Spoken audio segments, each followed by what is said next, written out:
Hey guys, welcome back to Deepa Goyal classes. और हम कर रहे हैं इंग्लिश लिटरेचर, जो कि बीए और बीकॉम के थर्ड और फोर्थ सेमेस्टर का सब्जेक्ट है। हम कर रहे हैं इसकी fourth unit which is about an novella, जिसकी की पूरी समरी मैं आपको प्रीवियस लेक्चर में समझा चुकी हूँ। अब हम कर रहे हैं इसका एनालिसिस। हमें समझना है कि जब हम कोई नोवेला पढ़ते हैं तो हमें किन किन चीज़ों का ध्यान रखना है और किन किन चीज़ों पे हमें ठीक तरीके से ध्यान देना चाहिए, ताकि हम टेक्निकली उस नोवेला को अच्छे से समझ पाए। तो हमारा प्लान क्या है बेसिकली एनालिसिस में? हमारा प्लान है बेसिकली कि when we look at the first vignette और chapter we will try to identify the narrative voice. हमें सबसे पहले इसमें नरेटिव वॉइस आइडेंटिफाई करने की कोशिश करनी है फर्स्ट विनेट के बाद। विनेट क्या होता है ये मैंने आपको प्रीवियस लेक्चर में समझाया था। अभी के लिए आप समझ सकते हैं चैप्टर को भी विनेट कहते हैं, पर चैप्टर कई बार इंटरलिंक्ड हो सकते हैं, लेकिन विनेट जो है इंडिपेंडेंट होते हैं अपने मीनिंग में। ठीक है, तो उसके अलावा हमें क्या ध्यान रखना है? हमें करना है make note of the setting, कि सेटिंग कैसे की गई है। And we will attempt to interfere the socio economic setup from the setting, कि उस समय का क्या सोशल और इकोनॉमिक सेटअप है जब ये नोवेला के बारे में सब कैरेक्टर्स बताए जा रहे हैं, और किस टाइम का वो नोवेला है, कैसे कैरेक्टर इंट्रोड्यूस की जाती हैं, कैसे थीम इंट्रोड्यूस की जाती है, और उसमें क्या सोशल इशू इंट्रोड्यूस किया जाता है। जैसे कि हम आगे नोवेल को पढ़ते पढ़ते बढ़ते हैं और हम देखते हैं कि ये सारे एलिमेंट्स, थीम, कैरेक्टर्स और इशू डेवलपमेंट कैसे होती है नोवेल में। तो ये हमारा बेसिकली प्लान है इस एनालिसिस को करने के पीछे। ठीक है, तो हम शुरुआत करेंगे इसका एनालिसिस फर्स्ट विनेट से। पहले हम जान लेंगे कि फर्स्ट विनेट में हमारा क्या मकसद है एनालाइज करने का। हमारा मकसद है to know about the point of view और give us an idea of the setting और introduce some theme and also give us an idea of the style of the writer. Writer कैसे लिखता है, क्या थीम है, क्या setting है उसकी, और उसका पॉइंट ऑफ व्यू क्या है। ठीक है, तो ये हमारे को इस फर्स्ट विनेट में अंडरस्टैंड करना है। तो हमारा जो फर्स्ट विनेट है या फिर फर्स्ट चैप्टर है, that is the house on the mango street. ये मैंने आपको वैसे समरी में समझाई हुई है पूरी नॉवल ही, कि what this novella is all about. अब इसके फर्स्ट चैप्टर में क्या बात की गई है वो मैं आपको पहले छोटा सा ब्रीफ समरी में बता देती हूँ, और फिर हम इसके एनालिसिस पे चलेंगे। ठीक है, तो ये है अबाउट द एस्पेरेंजा, जो कि कहती है कि we didn't always live on the mango street. हम कभी भी मैंगो स्ट्रीट पे नहीं रहते थे। अच्छा देखिए, एस्पेरेंजा मैं आपको बता रही हूँ, लेकिन अभी बुक में एस्पेरेंजा इंट्रोड्यूस नहीं हुई है। सिर्फ एक आवाज आ रही है जो कि हमें बैकग्राउंड सुना रही है। तो वो आवाज कहती है we didn't always live on mango street. हम हमेशा कभी भी मैंगो स्ट्रीट में नहीं रहते थे। जो मैंगो स्ट्रीट पे हाउस था, the house on the mango street is earned and we don't have to pay rent to anybody। और मैंगो स्ट्रीट पे जो हमारा घर था वो हमारा अपना घर था, हमें किसी को रेंट नहीं देना पड़ता था। ठीक है, तो अब ये समझ कर पढ़ करके हमें समझ आ रहा है कि जो नरेटर है वो अपने किसी खुद के परचेज किए हुए घर में आए हैं। ठीक है, we had to leave the flat on the Loomis quick. Loomis नाम की एक जगह थी जहां पे वो नरेटर पहले रहते थे, तो उनको वो जगह जल्दबाजी में छोड़नी पड़ी। ठीक है, they always told us that. अब ये दे कौन है? ये दे हैं पेरेंट्स। किसके पेरेंट्स? नरेटर के पेरेंट्स। यहाँ पे जो पॉइंट ऑफ व्यू है विनेट वन में, ये नरेटर का है। नरेटर इस पूरी स्टोरी को नरेट कर रहा है अपने पॉइंट ऑफ व्यू से अभी तक, लेकिन नरेटर का कोई नाम नहीं आया है। नरेटर की सब बातें आ रही है। अगर आप चाहे तो आप इसको पूरा अच्छे से डिटेल में पढ़ सकते हैं, पर इसकी 1 to all समरी मैंने आपको प्रीवियस लेक्चर में बता दिया है।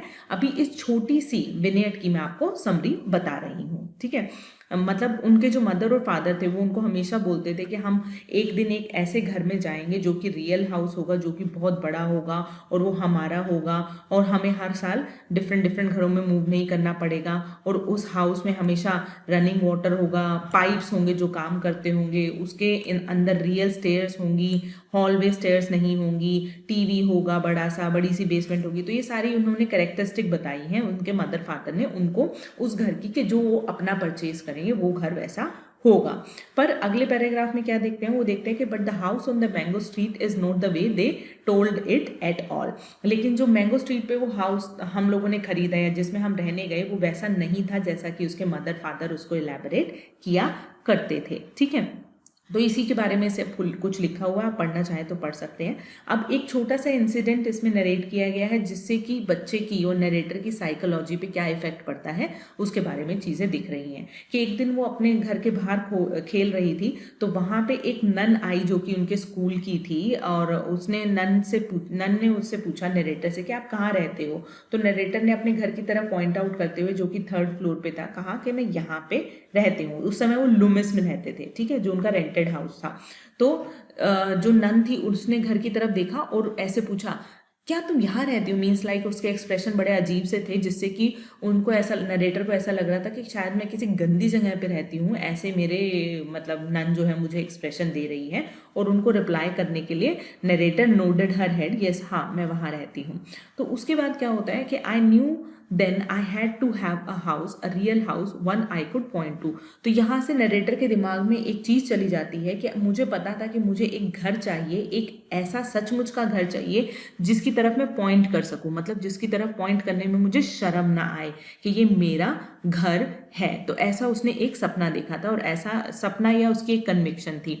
अब लेकिन जब वो मैंगो स्ट्रीट के अपने घर में ट्रांसफ़र हो गई, तो वो घर वैसा नहीं था जैसा कि सपना उसके मम्मी पापा उसको दिखाया करते थे।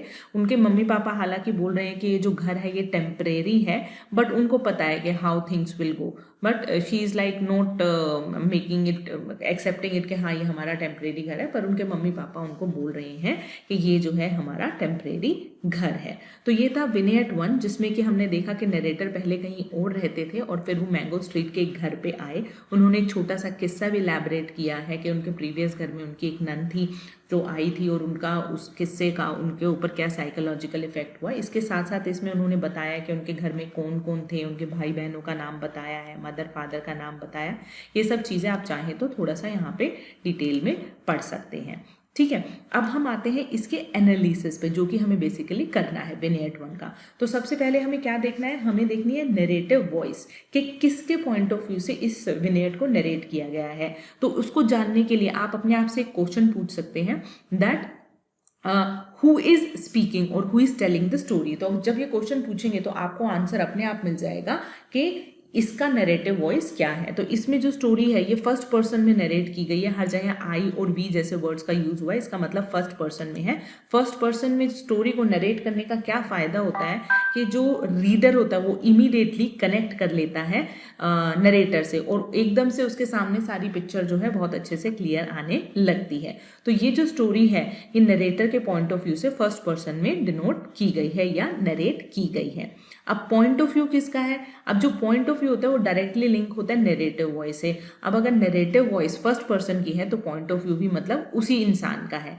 जनरली कई बार होता है ना कि नरेट तो कोई और कर रहा है लेकिन पॉइंट ऑफ व्यू था किसी और का। लाइक अगर मैं कहूँ कि मैंने एक लड़की देखी, वो लड़की वहां रहती थी, वो लड़की ऐसा सोचती थी, तो नरेटर तो मैं हो गई, लेकिन पॉइंट ऑफ व्यू किसका बता रही हूँ मैं? पॉइंट ऑफ व्यू बता रही हूँ मैं उस लड़की का जिसकी की मैंने स्टोरी लिखी है। पर यहाँ पे जो स्टोरी है ये फर्स्ट पर्सन में ही है, तो जो नरेटिव वॉइस होती है उससे point of view directly linked होता है, ठीक है।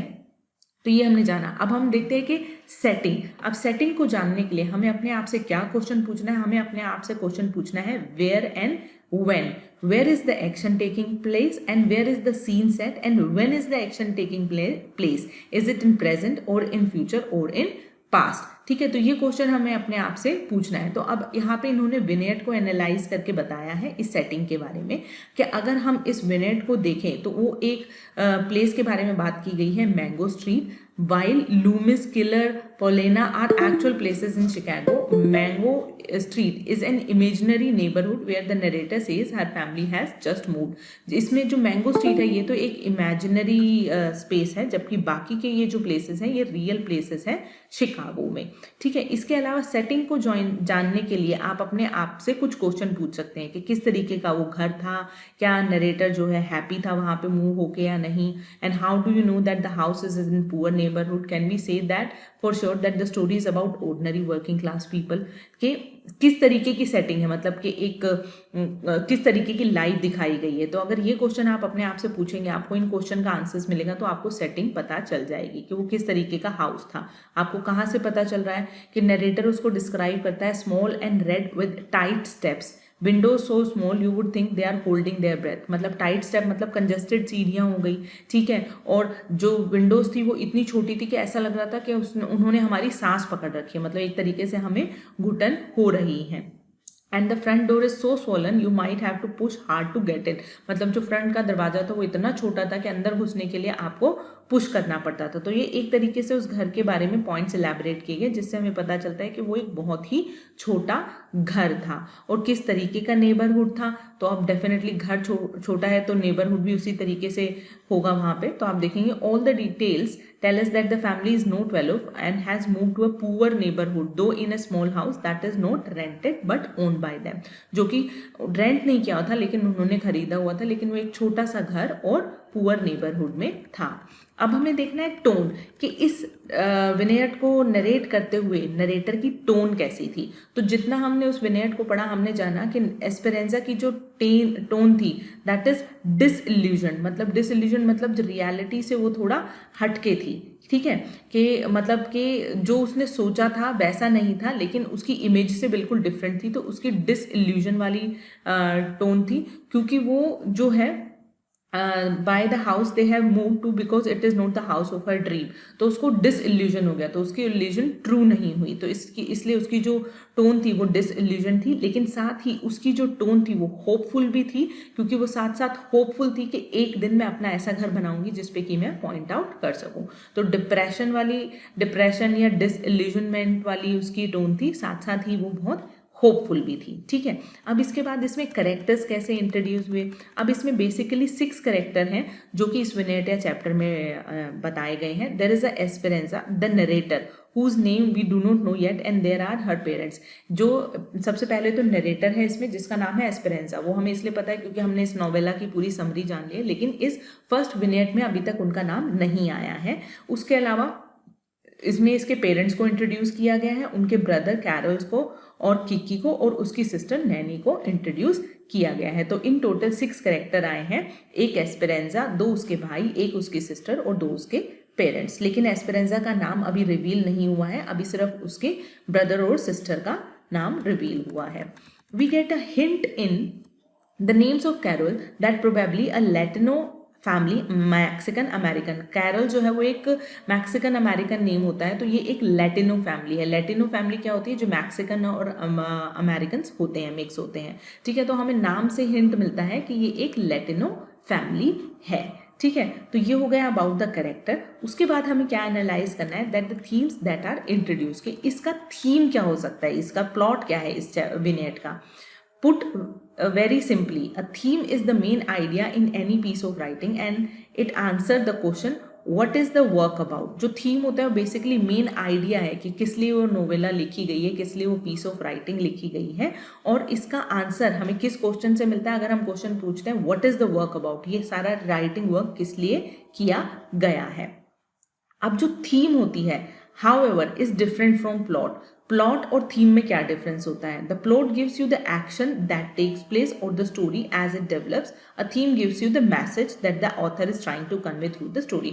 थीम हो गया ब्रॉड स्पेक्ट्रम कि this novella is all about this theme, और प्लॉट हो गया छोटे छोटे सीन्स का, छोटे छोटे एपिसोड्स का, जो कि उस नोवेला में हो रहे हैं और जैसे जैसे स्टोरी आगे बढ़ती है। तो थीम बड़ी हो गई और प्लॉट उसका सब डिवीजन हो गया, ठीक है।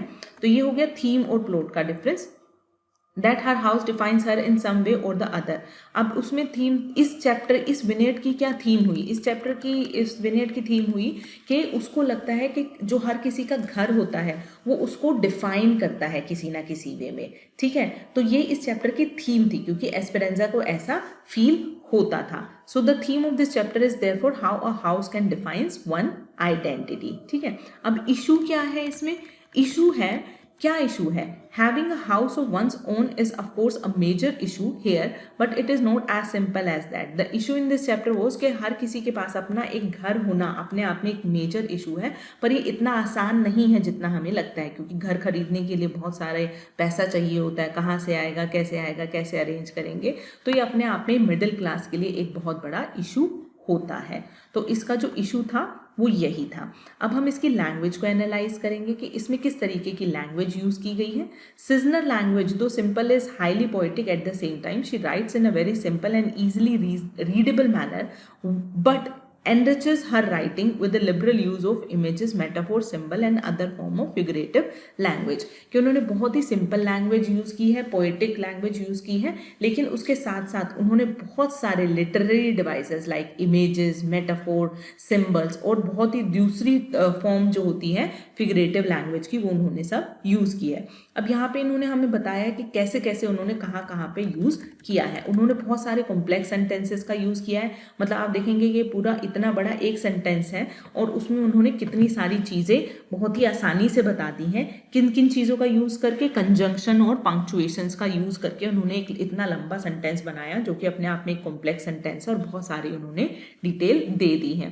तो आप देखो, अगर इस सेंटेंस को आप पढ़ोगे, the house on the mango street is ours and we don't have to pay rent to anybody. कहीं पे भी फुल स्टॉप नहीं है, कोमा चल रहा है या कंजंक्शंस चल रही है सेंटेंसेस को कनेक्ट करने के लिए।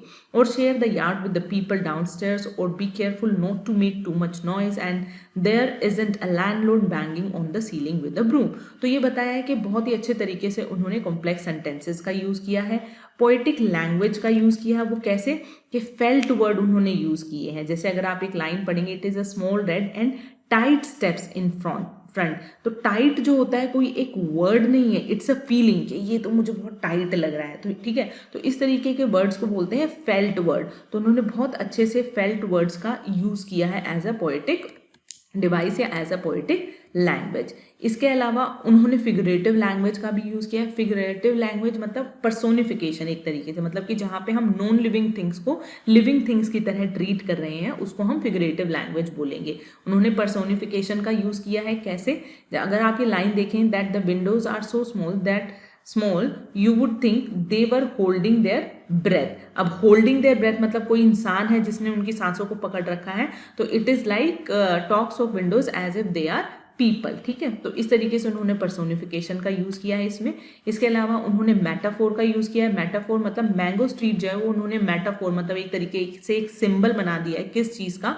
Social, cultural and ethnic background of characters के। मतलब मैंगो स्ट्रीट में जो लोग रहते हैं वो इस तरीके के ही रहते होंगे, क्योंकि वो एक पुअर नेबरहुड है, तो डेफिनेटली वहां पे बहुत ज्यादा वेल ऑफ लोग नहीं रहते होंगे। तो एक तरीके से उन्होंने मैंगो स्ट्रीट को एक मेटाफोर की तरीके से यूज किया है।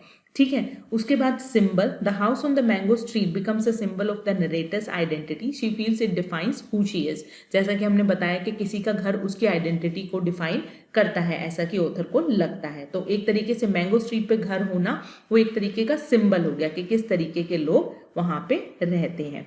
Now about the poetic style, उन्होंने बीच बीच में ग्रामर से बहुत लिबर्टीज ली हैं। मतलब उन्होंने पूरा ग्रामेटिकली करेक्ट नहीं लिखा है, लेकिन उन्होंने अपने इंप्रेशन को जमाने के लिए कुछ कुछ ऐसे वर्ड यूज किए हैं जिससे कि पोएटिक स्टाइल यूज होता है। जैसे कि एक लाइन है, we had to leave the flat on Lumis quick. ठीक है, अब अगर इसको ग्रामेटिकली बोले तो ग्रामेटिकली ये लाइन होनी चाहिए थी, we had to leave the flat on the Lumis in a hurry, कि हमें जल्दबाजी में वो छोड़ना पड़ा। लेकिन उन्होंने क्या लिखा?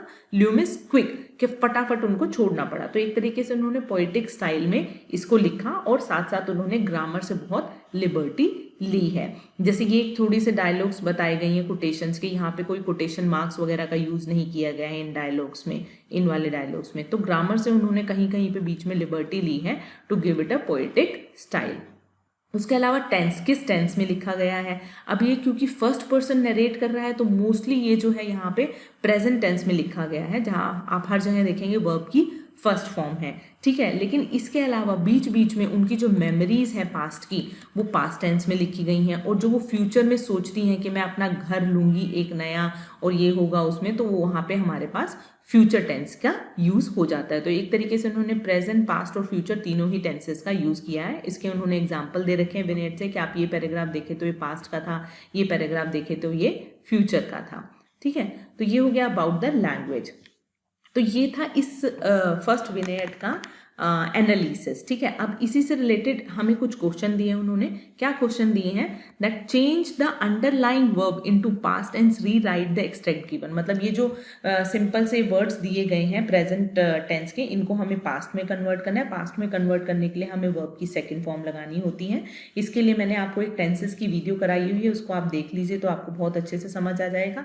ये एक्सरसाइज मैं आपको नहीं करा रही हूँ, बहुत सिंपल सी है, आपको सब जगह सिर्फ वर्ब की सेकंड फॉर्म यूज करनी है। पर अगर आप फिर भी चाहते हैं मैं आपको सॉल्व कराऊं तो आप मुझे कमेंट करके बताइएगा, सो दैट मैं आपको इस एक्सरसाइज को एक बार सॉल्व करके बताऊंगी। ठीक है, अब आपको जब समरी पता ही है इसकी, तो आपको ये वाला जो विनेट है, ये चैप्टर है, किसी दूसरे कैरेक्टर के पॉइंट ऑफ व्यू से लिखना है। वो दूसरा कैरेक्टर कौन हो सकता है? It can be Esperanza's sister, Esperanza's brother, या फिर एस्पेरेंजा के मदर या फादर के पॉइंट ऑफ व्यू से भी आप इस चैप्टर को लिख सकते हैं। That we went there, maybe Esperanza was not liking, like third person में आपको एक तरीके से इसको कन्वर्ट करना है।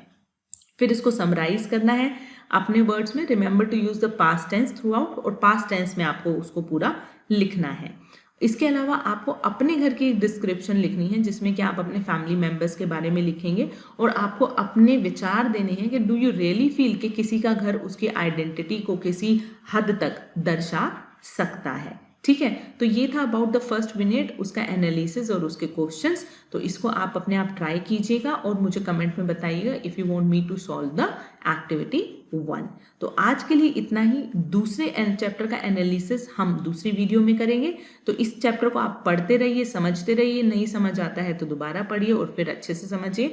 और प्लीज़ प्लीज़ प्लीज़ मेरा चैनल शेयर नहीं किया है तो शेयर कीजिए, सब्सक्राइब कीजिए, लाइक कीजिए, बेल आइकन भी दबाइए ताकि आपको लेटेस्ट अपडेट मिलते रहें। और इसको हर उस बच्चे तक पहुंचाइए जिसे मदद चाहिए इस सब्जेक्ट को पढ़ने के लिए, या और ही बहुत सारे जो कॉलेज के सब्जेक्ट आएंगे उनको पढ़ने के लिए जिसको मदद चाहिए, आप इस चैनल को उन सभी तक पहुंचाइए। तो जल्द ही मिलती हूं आपसे अगली वीडियो में, तब तक के लिए टेक केयर, बाय बाय।